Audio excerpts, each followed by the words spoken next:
ہمارے بچے بولنا سیکھتے ہیں تو گالیاں سیکھتے ہیں. ہمارے گھر کا ماحول ایسا ہے، والد بچوں کو گالیاں دیتا ہے، اور وہ بچپن میں سیکھی گالیاں کل بڑے ہو کر وہ والد کو بھی گالی دیتا ہے. فرمایا کسی کو گالی نہ دینا. اور میرے نبی کا فرمان ہے مرغے کو گالی نہ دو. کیوں؟ فرمایا اس لیے کہ وہ تمہیں نماز کے لیے اٹھاتا ہے. یہاں رک کر کے ایک جملہ عرض کروں گا.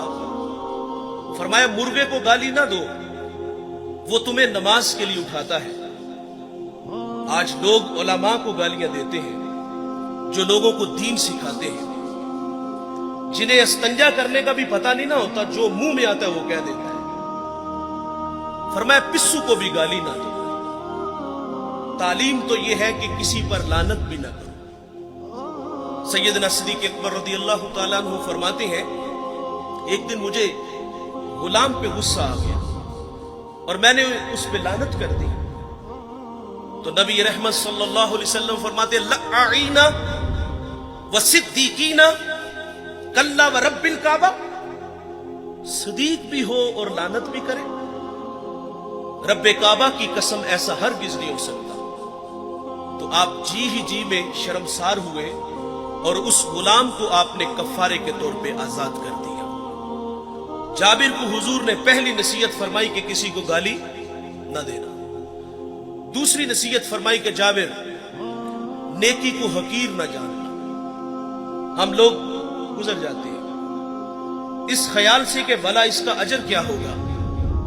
رحمت حق بہانہ می جویت. اللہ کی رحمت بندے کو بخشنے کے بہانے ڈھونڈتی ہے. ایک بہت بڑے محدث دنیا سے گئے، کسی کو خواب میں ملے تو پوچھا سنائے صاحب کیسے ہیں؟ کہا جنت کا باغ ہے قبر، آسودہ ہوں. اس نے عرض کی کہ آپ کا کون سا عمل آپ کی بخشش کا سبب بنا؟ تو کہا ایک چھوٹا سا عمل. کہا وہ کیا؟ انہوں نے بتایا کہ میں ایک دفعہ حدیث لکھنے بیٹھا، سیاہی میں قلم ڈبویا، باہر نکالا، لکھنے لگا کہ اس پہ ایک مکھی آ کے بیٹھ گئی. فرماتے میں نے اس خیال سے قلم کو روک لیا کہ یہ مخلوق خدا ہے، پیٹ کی پیاس بجھا لے میں پھر لکھ لوں گا. کہتے اللہ کو میری یہ ادا پسند آئی اور اللہ نے میری مغفرت فرما دی.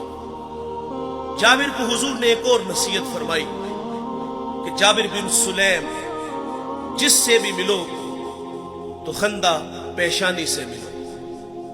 ہم سٹیٹس کو باہر رکھتے ہیں، بس بھی لوگ ہیں ہم. غریب آدمی ٹائم لینے آ جائے تو ہم ٹائم بھی نہیں دیتے، کوئی مسئلہ پوچھنے آ جائے تو ہم مسئلہ بھی نہیں بتاتے. انتہائی معذرت سے کہوں گا، ایک بندہ ڈسٹرکٹ منڈی بہاولدین سے چلا ہے، ایک کراچی سے چلا ہے، ایک پنڈی سے ہی چلا ہے. وہ لمبا سفر کر کے ہمارے پاس آیا ہے اور اس کی حیثیت کو دیکھ کر تسبیح دے کے مسجد کی نکر میں بٹھا دیا جائے کہ یہاں بیٹھ کے وظیفہ کرو. دیکھیے ہم جب کسی کے ہاتھوں میں ہاتھ دیتے ہیں تو وظائف کی کوئی کمی نہیں ہوتی. 1.25 لاکھ مرتبہ پہلا کلمہ پڑھنا ہے، درود پڑھنا ہے، استغفار پڑھنا ہے. ایک وظیفہ ختم ہوتا ہے تو دوسرا ملتا ہے. وظائف کی تو کمی نہیں. وہ تو کوئی کندھا تلاش کرنے آیا تھا کہ جہاں سر رکھ کے وہ روئے. وہ من کا کوئی دکھڑا کہنے آیا تھا، لیکن اس کو نظر انداز کیوں کیا گیا کہ اس کے پاس صرف آنے جانے کا کرایہ ہے. وہ واصف علی واصف کہتے تسلیم کے بعد تحقیق گمراہی ہوتی ہے. اس نے تو دل سے اپنا کہا تھا اور وہ جو ہے وہ عقیدت میں بیٹھ کے وظیفے میں مشغول ہے، لیکن اچانک اس نے اپنی آنکھوں سے ایک منظر دیکھا کہ ایک کلف لگے کپڑوں میں آیا اور اس کے آگے پیچھے خدام ہے اور وہ سیدھا حجرے میں چلا گیا اور اندر سے آواز سنتا ہے کہ آپ کسی کے ہاں پیغام بیچ دیتے تو میں خود ہی آ جاتا. بتائیے اگر یہ رویے ہمارے ہوئے تو لوگوں کو دین کہاں سے ملے گا؟ اور جو باہر بیٹھ کے وظیفے میں مشغول تھا اس کے دل پہ جو نشتر اور تیر چلے اس کا مداوع کس نے کرنا تھا؟ جس سے بھی ملو تو خندہ پیشانی سے ملو. آپ اپنے ملازم سے اس طرح بات کیا کرو جس طرح اپنے بیٹے سے بات کری